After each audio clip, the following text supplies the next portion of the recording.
பிரித்திகா யாசினி மாதிரி, நஸ்ரியா மாதிரி காவல்துறையில் நீங்களும் எஸ்ஐயாக பணியில் சேரலாம். வீடியோவை முழுசாக பாருங்கள், யாரும் ஸ்கிப் பண்ணாதீங்க. தமிழ்நாடை சேர்ந்த அனைத்து திருநங்கைகளும் இந்த காவல்துறை உதவி ஆய்வாளர் பணிக்கு விண்ணப்பிக்கலாம். நீங்களும் சுலபமாக வந்துட்டு இந்த காவல்துறை உதவியாளர் தேர்வில் விண்ணப்பிக்கலாம். வீடியோவை முழுசாக பாருங்கள், யாரும் ஸ்கிப் பண்ணாதீங்க. தமிழ்நாடு சீருடை பணியாளர் தேர்வு வாரியம் தற்போது காவல் சார்பு ஆய்வாளர்கள் தாலுகா மற்றும் ஆயுதப்படை பிரிவுக்கு ஆண், பெண் மற்றும் தமிழ்நாட்டில் உள்ள அனைத்து திருநங்கைகளும் இந்த பதவிக்கு நேரடியாக விண்ணப்பிக்கலாம் அப்படின்ற மாதிரி ஒரு அருமையான காவல் உதவி ஆய்வாளர், அதாவது சப் இன்ஸ்பெக்டர் ஆஃப் போலீஸ் அந்த பதவிக்கு தற்போது அறிவிப்பு வெளியிட்டிருக்காங்க.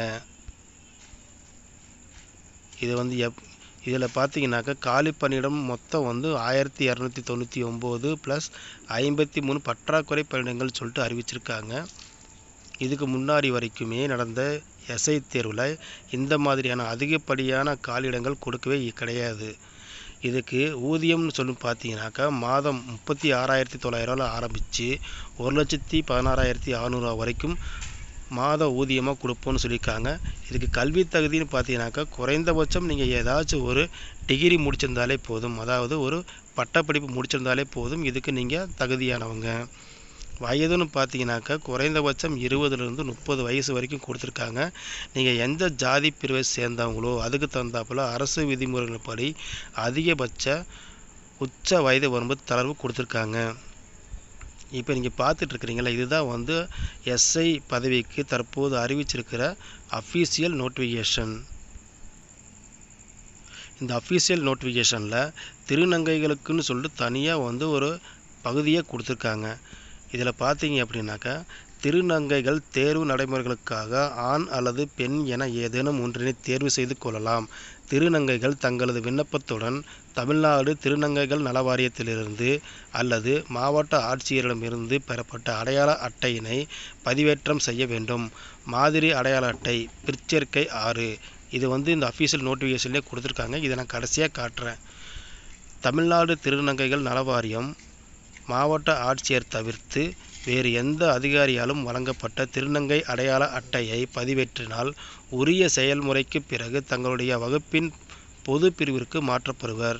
திருநங்கைகள் ஆண் என தேர்வு செய்தால் ஆண் விண்ணப்பதாரர்களுடன் சான்றிதழ் சரிபார்த்தல், உடற்கூறு அளத்தல், உடல் உறுதி தேர்வு, உடல் திறன் போட்டி மற்றும் நேர்முகத் தேர்வில் கலந்து கொள்ள வேண்டும்.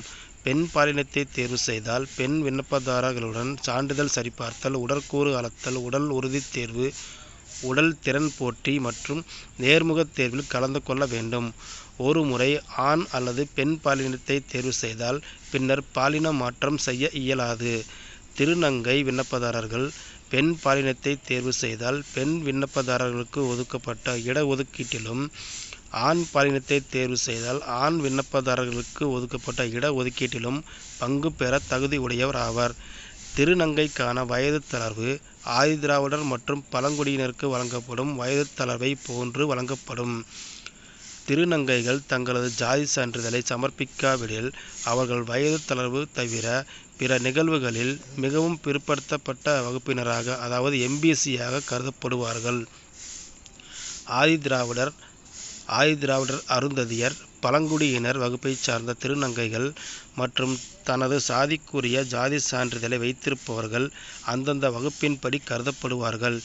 இணையவழி விண்ணப்பத்தினை சமர்ப்பிக்கும் போது ஆதிதிராவிடர் அருந்ததியர், பழங்குடியினர் தவிர மற்ற சமூகங்களைச் சார்ந்த திருநங்கைகள் தாங்கள் வைத்திருக்கும் சான்றிதழின்படி அவர்கள் சார்ந்த வகுப்பு அல்லது மிகவும் பிற்படுத்தப்பட்ட வகுப்பு இவற்றில் எது சாதகமானதோ அதனை தேர்வு செய்து கொள்ளலாம். திருநங்கைகள் ஒரு குறிப்பிட்ட வகுப்பை தேர்வு செய்த பின் அது இறுதியாக கருதப்பட்டு பின்னர் மாற்றம் செய்ய இயலாது. ஜாதி சான்றிதழ் இல்லாத திருநங்கை விண்ணப்பதாரர்கள் மிகவும் பிற்படுத்தப்பட்ட வகுப்பினர் என்பதன் கீழ் பரிசீலிக்க தேர்வு செய்தவர்கள் மற்றும் பிற்படுத்தப்பட்ட வகுப்பினர், இஸ்லாமியர், சீர்மரபினர் என ஜாதி சான்றிதழ் பெற்றிருந்தும் மிகவும் பிற்படுத்தப்பட்ட வகுப்பினர் என பரிசீலிக்க தேர்வு செய்தவர்கள் அவர்களின் உரிமை கோருவதற்கு ஆதரவாக ஜாதி சான்றிதழை பதிவேற்றம் செய்ய வேண்டியதில்லை.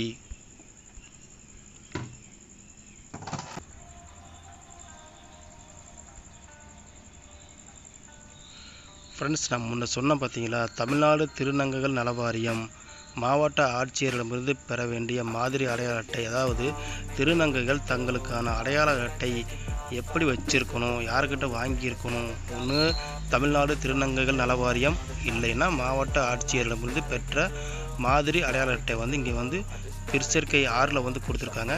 இந்த மாதிரி அடையாள அட்டை உள்ளவங்க தாங்கள் ஆன்லைன் மூலமாக விண்ணப்பிக்கும் போது இந்த அட்டை ஒரிஜினல் அட்டையை ஸ்கேன் பண்ணி நீங்கள் அட்டாச் பண்ணுற மாதிரி இருக்கும். எனவே தமிழ்நாடு முழுவதும் இருக்கிற திருநங்கைகள் இந்த அரிய வாய்ப்பினை பயன்படுத்தி காவல்துறையில் உதவி ஆய்வாளராக பணியில் சேர தங்களை தயார்படுத்தி கொண்டு இந்த தேர்வுக்கு விண்ணப்பிக்கவும். நன்றி, வணக்கம்.